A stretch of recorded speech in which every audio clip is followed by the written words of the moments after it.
یہ دھرتی ہماری اپنی زمیں، اے خدا تو غفور الرحیم ہے، ہم پر رحم فرما۔ ہم تیرے گناہ گار اور خطا کار بندے ہیں، تو نہیں سنے گا تو کس کو سنائیں گے؟ کس کے در پر جا کر ندامتوں سے سر جھکے سروں کو اٹھائیں گے؟ اے پروردگار تو ہمیں معاف فرما دے۔ میرے مولا، ہم اپنے گناہوں سے لتھڑے ہاتھوں کو تیری بارگاہ رحمت میں اٹھائے ہوئے ہیں۔ اپنے حبیب کبریا کے صدقے ان ہاتھوں کی لاج رکھ لے، ہمارے ایمان کو تازہ دم کر دے، ہمارے سینوں میں ایمان کی روشنی بھر دے، ہمیں ایمان کی سلامتی دے۔ مولا کریم، جب ہم کچھ پاتے ہیں تو بھول جاتے ہیں کہ ہم انسان ہیں، اکڑ کر چلنا ہمیں زیب نہیں دیتا، لیکن اے پروردگار، شیطان ہمیں اپنی راہ کی طرف کھینچتا ہے، تو ہمیں شیطان کی راہ سے بچا لے۔ مولا کریم، میرے وطن کی سرحدوں کی حفاظت فرما، اس وطن پر بسنے والے ہر فرد کے دل میں اسلام اور اس وطن کی محبت بیدار کر دے۔ اے پروردگار، اے میرے پالن ہار، یہ سو گئے ہیں، انہیں جھنجھوڑ کر بیدار کر ڈال۔ یہ مردہ دل ہو گئے ہیں، ان کے دلوں کو زندہ کر دے۔ یہ ایک دوسرے سے کٹ کر رہ گئے ہیں، ان کے دلوں میں ایک دوسرے کے لیے محبتیں پیدا کر دے۔ اے میرے مالک، اس دھرتی پہ بسنے والوں کے دلوں سے نفرتوں کو مٹا دے، ان کے بیچ جو رنجشیں ہیں انہیں ختم کر دے۔ اگر یہ ہمارے گناہوں کی سزا ہے تو ہمارے گناہوں کو معاف فرما دے، اور اگر آزمائش ہے تو ہمیں اس میں سرخرو کر دے۔ مولا کریم، سرخرو کر دے، ہمیں ہمت اور صبر دے میرے پالن ہار، کہ ہم اپنی دھرتی کے دشمنوں سے نمٹ سکیں۔ آمین۔ وہ رو رہی تھی، آنسو تو عطر سے اس کی آنکھوں سے لڑکتے ہوئے اس کے گہرے نیلے دوپٹے میں جذب ہو رہے تھے۔ دعا مانگنے کے بعد وہ اٹھ کھڑی ہوئی، جائے نماز طے کی اور بے چینی سے کھڑکی کے پاس کھڑی ہو کر باہر کی جانب دیکھنے لگی۔ اس کا کمرہ دوسری منزل پر تھا اور سڑکوں کا سارا منظر اس کی کمرے کی کھڑکی سے بخوبی دیکھا جا سکتا تھا۔ اس نے باہر دیکھا تو وہ تڑپ اٹھی۔ وہ فوراً دروازے سے نکل کر سیڑھیاں اترتی ہوئی گیٹ کراس کر گئی۔ وہ سڑک پر جھکی، اس نے کچھ اٹھایا۔ ابھی وہ گیٹ کی جانب بڑھنا ہی چاہتی تھی کہ ایک تیز رفتار گاڑی سے ٹکرا گئی۔ وہ سنبھل نہ سکی اور زمین بوس ہو گئی۔ گاڑی سے نکلنے والا شخص نہایت جلدی میں معلوم ہوتا تھا۔ وہ اسے گرتے ہوئے دیکھ چکا تھا، تب ہی اس کے قریب گیا اور اسے پکارنے لگا۔ اسی اثنا میں چوکیدار گیٹ سے نکل چکا تھا۔ کیا ہو گیا آپ کو سوب بی بی؟ آنکھیں کھولیں بی بی۔ وہ چوکیدار اس حالت میں دیکھ کر ہذیانی کیفیت میں چلا رہا تھا۔ اس شخص نے دیکھا کہ اس کے ماتھے پر چوٹ آئی ہے اور خون اس کے ماتھے سے نکل کر اس کے گہرے نیلے کپڑوں کو مزید گہرا کر رہا تھا۔ پلیز اگر آپ میری تھوڑی سی مدد کر دیں تو انہیں گاڑی میں ڈال کر ہاسپٹل لے چلتے ہیں۔ وہ پہلی مرتبہ بولا۔ کون ہے تم اور تمہاری گاڑی سے ہمارا بی بی صاحب کیسے ٹکرایا؟ چوکیدار جارحانہ انداز سے اس کی جانب بڑھا تو وہ سٹا پانی۔ وہ بڑبڑائی تو چوکیدار جلدی سے اس کی جانب لپکا۔ سوب بی بی، آنکھیں کھولیں، ہم بہت پریشان ہیں۔ آنکھیں کھول دے سوب بی بی۔ وہ گڑ گڑایا تو اس نے جھٹ سے آنکھیں کھول دی۔ گہرے نیلے رنگ کا سوٹ پہنے، دوپٹے کو مضبوطی سے سر پر جمائے اور اسے کندھے سے یوں پکڑ رکھا تھا جیسے ابھی اتر جائے گا، جبکہ دوسرا ہاتھ بند تھا۔ حسن کی مکمل تفسیر تھی وہ لمبی پلکیں، ستواں ناک، اور جب اس نے آنکھیں کھولی تو جانے کیا تھا اس کی آنکھوں میں کہ وہ محوت ہو کر رہ گیا۔ اس نے اٹھنے کی کوشش کی تو وہ لڑکھڑائی۔ اس سے پہلے کہ وہ گرتی، دو مضبوط ہاتھوں نے اسے کندھے سے تھام لیا۔ وہ اس شخص کے ساتھ چھوٹے چھوٹے قدم اٹھاتی گیٹ سے اندر داخل ہوئی تو سامنے ہی گرے رنگ کی ساڑی پہنے باوقار چال چلتی ہوئی عورت گھبرائی ان کی جانب بڑھی۔ کیا ہوا؟ اس کی آواز میں گھبراہٹ کا عنصر نمایاں تھا۔ پتہ نہیں بی بی صاحب، میں ادھر باغباں کے پاس کھڑی تھا۔ سوب بی بی بھاگتا ہوا لاؤنج سے باہر نکلا۔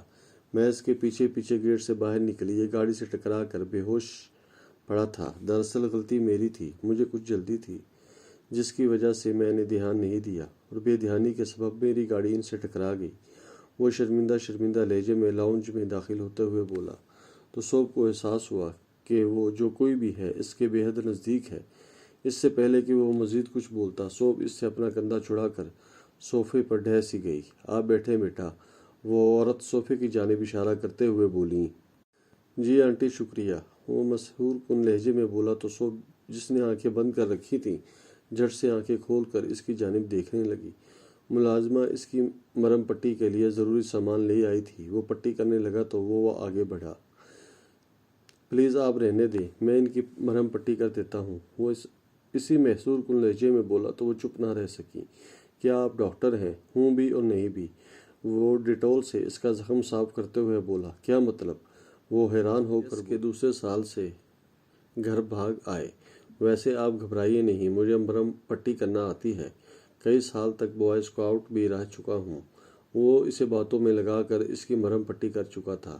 اچھا اجازت دیں، اب میں چلتا ہوں، موڑتے ہوئے بولا تو ملازمہ چائے کی ٹرالی لیے اندر چلی آئی۔ بیٹھو بیٹا، چائے پی کر جانا۔ ملازمہ کے پیچھے ہی وہ باوقار سی خاتون اندر داخل ہوئیں تو وہ جو جانے کے لیے پر تول رہا تھا بیٹھ گیا۔ آنٹی، آپ نے خواہ مخواہ تکلف کیا، بھلا چائے کی کیا ضرورت تھی؟ اس نے چائے کپ میں ڈالتے ہوئے کہا۔ تکلف کیسا بیٹا؟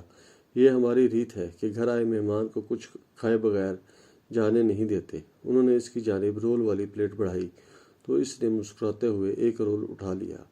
بیٹا کیا نام ہے آپ کا؟ جی میرا نام محمد ہے، اس نے اٹکتے ہوئے جواب دیا۔ رحمت بی بی، ذرا سوپ کو اس کے کمرے تک لے جاؤ، وہ ملازمہ کو آواز دیتے ہوئے بولی۔ نہیں نانو بھی، میں یہیں ٹھیک ہوں، وہ بولی تو وہ چونک کر کبھی اس کی طرف اور کبھی اس عورت کی طرف دیکھتا جو کہیں سے بھی اس کی نانی نہیں لگ رہی تھی۔ آپ ان کی نانو ہیں؟ وہ اپنے لہجے میں حیرانی سموتے ہوئے بولا۔ جی بیٹا، یہ میری اکلوتی بیٹی کی اکلوتی بیٹی ہے، مجھے مسز اکرام کہتے ہیں۔ وہ مسکراتے ہوئے اپنا تعارف کروا رہی تھی۔ اچھا آنٹی، اب اجازت دیں، مجھے ذرا جلدی ہے۔ وہ اٹھا تو وہ بھی اس کے ساتھ ہی اٹھ کھڑی ہوئیں۔ ایکسکیوز می، مجھے آپ سے کچھ پوچھنا تھا۔ وہ مڑتے ہوئے سوپ سے مخاطب ہو تو وہ جو اس کی پشت پر نظریں جمائے تھی گڑبڑا گئی۔ جی پوچھیں، آپ سڑک پر کیا کر رہی تھیں؟ وہ دل کی بات لبوں تک لے آیا۔ وہ مسکرائی تو اس سے یوں محسوس ہوا کہ زمانہ ٹھہر گیا ہو۔ اس کی مسکراہٹ میں دھنک کے ساتھوں اس نے مٹھی کھولی تو وہ دھک سے رہ گیا۔ اس کے ہاتھوں میں اس کے وطن کا بیش قیمتی سرمایہ تھا، ایسا سرمایہ جس سے اس کے وطن کی شان تھی، آن تھی اور دنیا بھر میں مان تھا۔ اس نے اسے سلوٹ کیا اور چپ چاپ باہر کی جانب نکل گیا اور وہ حیران و پریشان اس کھلے دروازے کو دیکھتی رہی جس سے وہ باہر نکلا تھا۔ جب وہ گھر پہنچا تو اس کی آنکھوں سے لہو ٹپک رہا تھا۔ سب گھر والے اسے اس حالت میں دیکھ کر پریشان ہو گئے۔ اس نے کسی سے کچھ نہ کہا اور چپ چاپ اپنے کمرے میں چلا گیا، لیکن جب وہ مغرب کی اذان ہونے پر بھی باہر نہ نکلا تو سب کو تشویش لاحق ہوئی۔ سب سے پہلے زبان اس کے کمرے میں گیا۔ الہام یار، پلیز خود پہ قابو رکھو، میں نے تو تمہیں منع کیا تھا کہ آج یونیورسٹی نہ جاؤ، مگر تم ہی نہیں مانے۔ اب اگر کاشف لوگوں نے کچھ کہہ دیا ہے تو جانے دو۔ وہ اس کی حالت سے بے خبر کہہ رہا تھا، جبکہ الہام آنکھیں موندے اس کی باتیں سن رہا تھا۔ میں شیر کا بچہ ہوں اور شیر دشمن کے خوف سے کچھار میں نہیں چھپتا۔ زبان، بابا نے سینے پر گولی کھائی تھی، اگر انہوں نے پیٹھ پر گولی کھائی ہوتی تو شاید میں آگے بات آنسو نے مکمل نہ ہونے دی۔ الہام، کیا میں تمہارا بھائی نہیں؟ کیا بابا میرے بابا نہیں تھے؟ مجھے تمہارے درد کا اور تکلیف کا پوری طرح احساس ہے۔ الہام، میں نہیں چاہتا کہ تم یوں کڑ کڑ کر زندگی گزارو۔ وہ اسے آسان سے سمجھا رہا تھا۔ اچھا ایسا کرتے ہیں، کچھ دنوں کے لیے گاؤں چلتے ہیں، محبت نگر، جہاں ہر طرف محبتیں بکھری ہیں۔ الہام مسکرایا۔ یہ ہوئی نہ بات، ویسے بھی ویک اینڈ ہے، ہم سنڈے کی شام کو واپس آ جائیں گے۔ تم فٹافٹ تیار ہو جاؤ، میں امی اور بھابھی کو بھی بتا کر آتا ہوں۔ وہ اٹھتے ہوئے بولا تو الہام نے اس کا بازو پکڑ لیا۔ سوری زبان، جانے دو یار، بھائیوں میں اتنا تو چلتا ہے۔ وہ اس کی بات کاٹ کر بولا، ویسے تو میں جان ہی گیا ہوں کہ تمہیں شدید ترین محبت ہو چکی ہے۔ الہام چونکا۔ یہ ایک ایسا جذبہ ہے کہ خود سے پہلے دوسروں کو پتہ چلا۔ مطلب یہ کہ تم پاکستان سے شدید ترین محبت کرتے ہو؟ الہام بے ساختہ ہنس دیا۔ اچھا جلدی کرو، اس سے پہلے کہ بھائی آ جائیں، شام ڈھلے وہ نہیں جانے دیں گی۔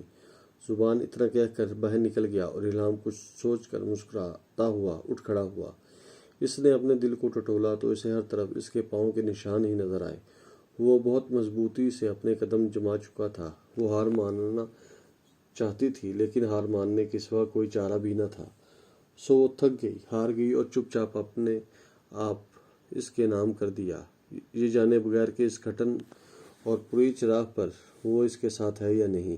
وہ لائٹ بند کیے تانے بانے بنتی رہی کہ فون کی گھنٹی سے اس کی محبت ٹوٹی۔ السلام علیکم، وہ ریسیور اٹھا کر بولی تو اگلی آواز سن کر دم خود رہ گئی۔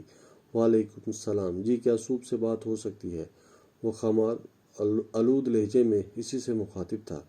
جی میں سوپ ہی بات کر رہی ہوں۔ وہ زیر لب مسکرانے لگی۔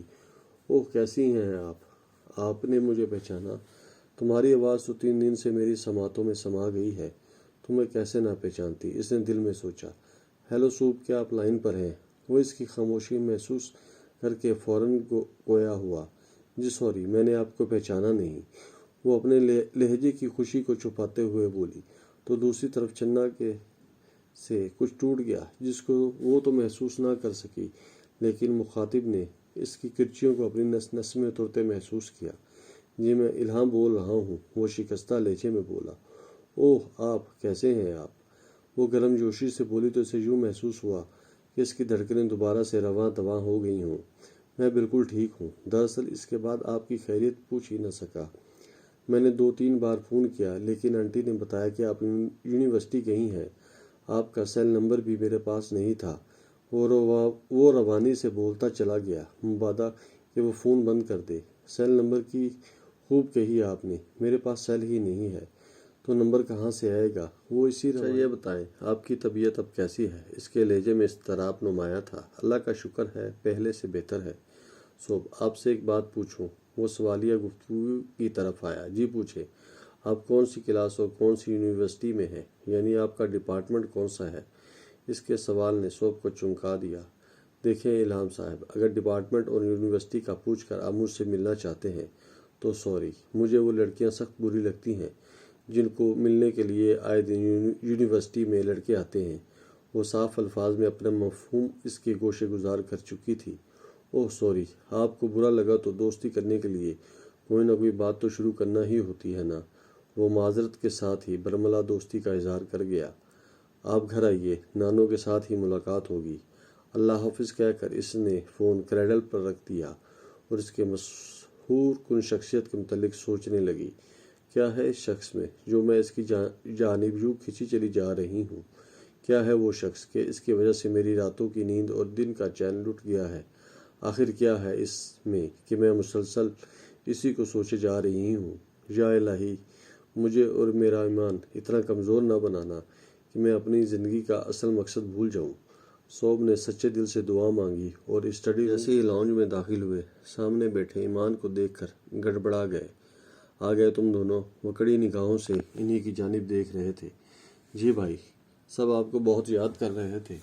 سب گاؤں والے باری باری آپ کا پوچھ رہے تھے۔ منشی چچا کہہ رہے تھے کہ گندم کی فصل اٹھائے 1.5 ماہ ہو چکا ہے، آپ ابھی تک آئے ہی نہیں۔ الہام ان کی خاموشی کو مد نظر رکھے بغیر بولتا چلا جا رہا تھا۔ وہ خاموش اس وقت ہوا جب زبان نے اس کے کندھے پر ہاتھ رکھا۔ کیا ہوا بھائی، خیریت تو ہے؟ زبان آگے بڑھا۔ اس کے ہوتے ہوئے خیریت ہو سکتی ہے؟ وہ الہام کی طرف اشارہ کرتے ہوئے غصے سے چلائے۔ بھائی آخر کیا بات ہے، کچھ تو بتائیں۔ الہام ان کی بات سن کر آگے بڑھا۔ بات تم نہ ہی پوچھو تو بہتر ہے، کیونکہ تمہیں بتانے سے جھگڑا ہی بڑھے گا۔ اب بس بھی کریں ایمان، اتنی گرمی میں آئے ہیں، انہیں پانی تو پی لینے دے۔ آپ یہ نے ان دونوں کو سکنجبین کے گلاس تھماتے ہوئے بولی تو ایمان تلملا اٹھا۔ تمہاری اور امی کی وجہ سے یہ دن بدن بگڑتا چلا جا رہا ہے۔ ذرا سی سرزنش کر دو تو دونوں پھپھی بھتیجی فوراً دوڑتی آتی ہیں۔ زبان گڑبڑا گیا کہ ضرور دال میں کچھ کالا ہے۔ بھابھی آپ بتائیں نا، کیا بات ہے؟ اماں تو ٹھیک ہے، الہام بے چینی سے بولا۔ سب خیریت ہے، امی نماز پڑھ رہی ہیں۔ چلو اٹھو، شاباش، تم دونوں نہا دھو کر فریش ہو جاؤ، میں کھانا لگاتی ہوں۔ وہ گلاس ٹرے میں رکھتے ہوئے بولی۔ نہیں بھابھی، پہلے بتائیں بات کیا ہے؟ الہام نے ان کے ہاتھ سے ٹرے لے کر دوبارہ ٹیبل پر رکھ دی۔ الہام، وہ دراصل میں، اس نے کنکھیوں سے ایمان کی طرف دیکھا اور پھر ڈرتے ڈرتے بولی، رات گھر پر فائرنگ ہوئی ہے۔ الہام نے اتنا سنا تو وہ اٹھ کھڑا ہوا۔ کس نے کی اتنی جرأت؟ وہ ایمان کی طرف۔ وہ تمہیں تلاش کر رہے ہیں الہام، خدا کے لیے ہم پر رحم کرو، ہمارا نہیں تو اس عورت کا خیال ہی کر لو جس نے ہمارے لیے اپنی جوانی تباہ کر ڈالی، جس نے خاوند کے لہو کی لاج رکھتے ہوئے ہمیں آج تک پہنچایا۔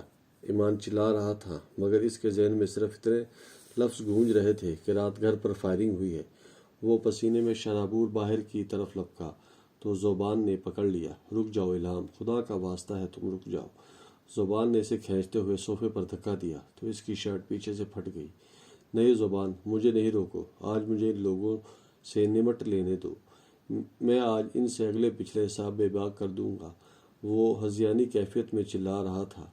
زبان، چھوڑ دو اسے، شاید اس کے ابلتے خون کو کچھ سکون مل جائے، یا پھر ہمیں سکون مل جائے۔ ایمان دکھ سے بولا تو آبگیر نے، اور زبان نے نم آنکھوں سے الہام کی طرف دیکھا۔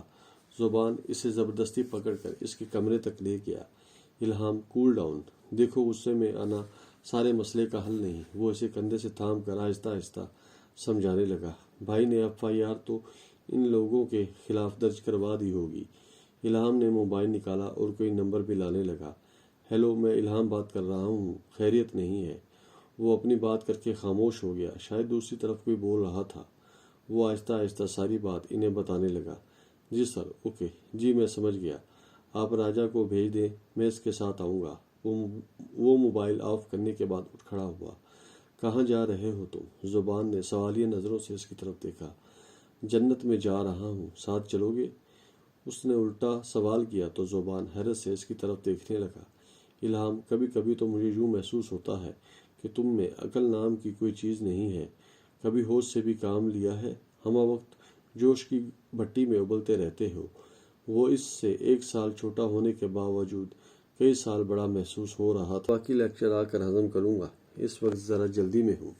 وہ شرٹ کے بٹن کھولنے لگا تو زبان چونکا۔ تم نے بتایا نہیں کہاں جا رہے ہو، اور راجا کون ہے؟ زبان، یار کبھی کبھی مجھے لگتا ہے کہ تم بھی مجھ سے بڑے ہو، ایمان کی طرح سوال پہ سوال کرتے چلے جاتے ہو۔ وہ اس کے سوال کو یکسر نظر انداز کر رہا تھا۔ میرے سوال کا جواب یہ نہیں ہے۔ میں گاڑی کی آواز سن کر وہ چونکا۔ میں تمہیں آ کر بتاؤں گا۔ الہام نے جلدی جلدی الماری سے شرٹ نکالی اور اسی پینٹ پر پہن کر چلا گیا، اور زبان ایک ٹھنڈی آہ بھر کر رہ گیا۔ گاڑی جیسے ہی اس عمارت میں داخل ہوئی وہ لپک کر باہر نکلا۔ سر کے سامنے کھڑی نوجوان نے اسے سیلوٹ مارا تو سر کو جھکاتے اندر چلا گیا۔ خلجی صاحب کدھر ہیں؟ اس نے سامنے کھڑے شخص میں ہے اور آپ کا انتظار کر رہے ہیں۔ وہ کاریڈور سے ہوتا ہوا سیڑھیاں اترتا نیچے چلا گیا۔ دروازے پر ہلکی سی دستک دینے کے بعد وہ جیسے ہی اندر داخل ہوا دھک سے رہ گیا۔ اسے تو صرف خلجی صاحب سے ملنے کا کہا گیا تھا، اور یہاں تو پورا اسٹاف موجود تھا۔ السلام علیکم سر۔ اس نے سیلوٹ مارا تو انہوں نے سر کے اشارے سے جواب دیتے ہوئے اسے سامنے کرسی پر بیٹھنے کا اشارہ کیا۔ کیسے ہیں آپ الہام؟ کرنل باقر نے پینسل انگلی سے گھماتے ہوئے پوچھا۔ ٹھیک ہوں سر۔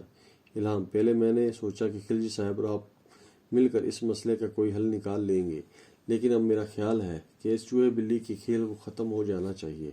میں سمجھا نہیں سر۔ الہام، آپ کا خیال کیا ہے کہ یہ کس کا کام ہو سکتا ہے؟ باقر صاحب کو خاموش دیکھ کر خلجی صاحب بولے۔ سر میرا خیال ہے کہ یہ وہی گینگ ہے جن کے کچھ ساتھی اور سامان ہمارے قبضے میں ہے۔ سر ایمان بھائی سخت پریشان ہے، وہ اس سب کا ذمہ دار مجھے سمجھ رہے ہیں۔ وہ میز پر لکیریں کھینچتے ہوئے بولا۔ کیپٹن ایمان بھی اپنے طور پر انویسٹیگیشن کر رہے ہیں، اور آپ کی حاضری سر یونیورسٹی میں بھی اٹینڈنس کا کوئی مسئلہ نہیں، شاید اسی وجہ سے ابھی تک کاشف لوگوں کو کوئی شک نہیں ہوا۔ چلو یہ تو اچھا ہے۔ Any problem? بریگیڈیئر ہاشم خان بولے۔ سر وہ بچے، الہام بیٹا، کچھ بچے تو اپنے گھروں تک پہنچ چکے ہیں، کچھ باقی ہیں، انشاءاللہ چند دنوں میں وہ بھی اپنے ماں باپ تک پہنچ جائیں گے۔ کرنل باقر اسے تفصیلات سے آگاہ کرنے لگے۔ سر مجھے اجازت؟ وہ اٹھتے ہوئے بولا۔ الہام بیٹا، شاید اگلے 2 ہفتوں تک تمہیں لاہور جانا پڑے، کیونکہ سلطان لغاری کا نیٹ ورک دن بدن وسیع ہوتا جا رہا ہے۔ خلجی صاحب اسے آئندہ کے لائے عمل سے آگاہ کرنے لگے۔ وائی ناٹ سر، آپ مجھے پیچھے ہٹنے والوں میں سے نہیں پائیں گے۔ اس نے سیلیوٹ کیا اور کچھ سوچتے ہوئے باہر کی جانب چل دیا۔ دروازے پر دستک سن کر اس نے جو ہی دروازہ کھولا تو سامنے موجود شخص کو دیکھ کر چونکی۔ ارے آپ! وہ دوپٹہ سر پر مضبوطی سے جماتے ہوئے بولی۔ جی کیسی ہیں آپ؟ وہ اسی سے مخاطب تھا۔ دوپٹہ سر پر مضبوطی سے جمائے اسے وہ چاند لگ رہی تھی جسے سرمئی بادلوں نے اپنی اوٹ میں چھپا رکھا ہو۔ چند شریر لٹیں نکل کر اس کے حسن کو مزید بڑھا رہی تھیں۔ اس کی مسکراہٹ میں دھنک کے وہ رنگ تھے جو آسمان پر پھیل کر اس کی خوبصورتی کو مزید بڑھا رہے تھے۔ اسکائی بلیو سوٹ پہنے اسے وہ ندی لگ رہی تھی کہ اسے کب سے تلاش تھی۔ وہ اپنی روح کی تشنگی کو بجھانا چاہتا تھا، شاید اسے کسی ایسے ہی سہارے کی ضرورت تھی۔ سوب اس کی یوں دیکھنے پر گڑبڑا گئی۔ آنٹی گھر پر ہے؟ وہ اس کی گڑبڑاہٹ کو محسوس کرتے ہوئے بولا۔ نہیں، نانو تو گھر پر نہیں ہے۔ کیا آپ نانو سے ملنے آئے ہیں؟ وہ بجھتی آواز سے بولی تو اس نے دیکھا کہ اس کی آنکھوں میں جو روشنی اسے دیکھ کر چمکی تھی وہ اس کی بات سن کر اچانک بجھ گئی۔ نہیں، آج تو خاص طور پر میں آپ سے ملنے آیا ہوں۔ وہ اس کی جلتی بجھتی آنکھوں میں دیکھ کر بولا تو وہ چونک اٹھی۔ جی مجھ سے؟ جی آپ سے۔ وہ اسی انداز میں بولا تو وہ مسکرا اٹھی۔ اس نے دیکھا کہ بلو جینز اور وائٹ شرٹ میں وہ بہت ڈیشنگ لگ رہا تھا۔ اس کے چہرے پر آسودگی تھی اور ہونٹوں پر محبت کے رنگ بکھرے تھے۔ آپ کے ہاں مہمانوں کو بٹھانے کا رواج نہیں ہے؟ وہ اسے بھرپور نظروں سے دیکھتے ہوئے بولا تو وہ خجل سی ہو گئی۔ سوری، آپ بیٹھیں۔ وہ صوفے کی جانب اشارہ کرتے ہوئے گویا ہوئی تو وہ بیٹھ گیا۔ آپ کیا لیں گے؟ گرمی بہت زیادہ ہے۔ میرا خیال ہے کولڈ ڈرنک ٹھیک رہے گی۔ اس نے لٹوں کو کانوں کے پیچھے اڑاسا اور دوپٹہ درست کرتے ہوئے بولی۔ Cold drink? سوری، میں کولڈ ڈرنک نہیں پیتا۔ اگر ایک گلاس شکنجبین مل جائے تو؟ اس نے سوالیہ نظروں سے دیکھا تو سوب حیرت سے گویا ہوئی۔ آپ اس دور میں رہ کر ملٹی نیشنل کمپنی کے مشروب استعمال نہیں کرتے؟ استعمال کرتا تھا۔ ایک دفعہ جب اخبارات میں پڑھا کہ کوکا کولا والوں نے دنیا بھر میں فروخت ہونے والی کوکا کولا کی بوتلوں کی ایک ہفتے کی کمائی اسرائیل کو دی ہے، تب سے ان کا استعمال ترک کر دیا۔ پیپسی کا مطلب تو آپ جانتی ہی ہوں گی۔ پے ایچ پینی سیو اسرائیل۔